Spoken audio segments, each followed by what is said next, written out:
আমরা হলো জেল পুলিশের 2022-এর ক্যান্ডিডেট।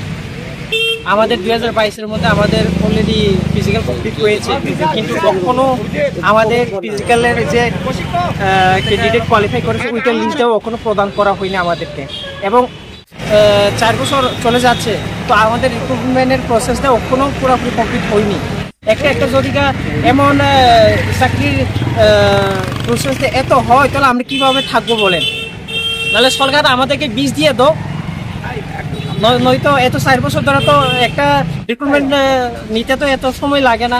সরকার যেহেতু আছে, বা সরকার এমনও নাই যে সরকার গেছে, সরকার সেন্ট্রাল গভর্নমেন্টের মধ্যেও এই সরকার, স্টেটেও এই সরকার, তো দিতে 4 বছর একটা, ঠিক আছে 2 বছর 1 বছর একটা অপেক্ষা করতেই হবে।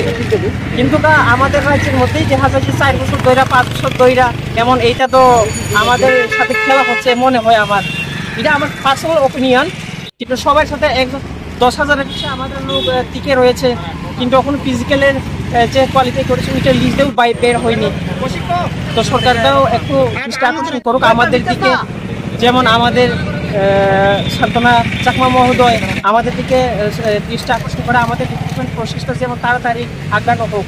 মাননীয় সিএম স্যারের কাছে একটাই অনুরোধ থাকবো যে আমরা যে 49টা পোস্ট 2022 থেকে পেন্ডিং আছে আর কি, প্লাস আমরা বারবার ডেপুটেশন দিচ্ছি, কোনো রেসপন্স নাই, আর সিএম এর থেকে কোনো রেসপন্স পাইছি না আমরা। প্লাস আজকে আমরা আবারও নিয়োজিত হয়েছি যে আপনার যে ফিজিক্যাল কোয়ালিফাইং লিস্টটা আছে এটা আপনার আপলোড করানো লাগবো উইদিন 15 ডেজের মধ্যে। আর মানে পরীক্ষাটা এই মাসের মধ্যে নিলে বেস্ট হইব আর কি।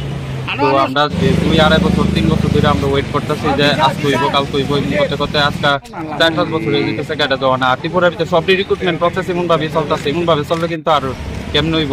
বেকার সমস্যা তো এরা তো দেওয়া লাগবো না, না দেখলো তো আমার বক্তব্য আর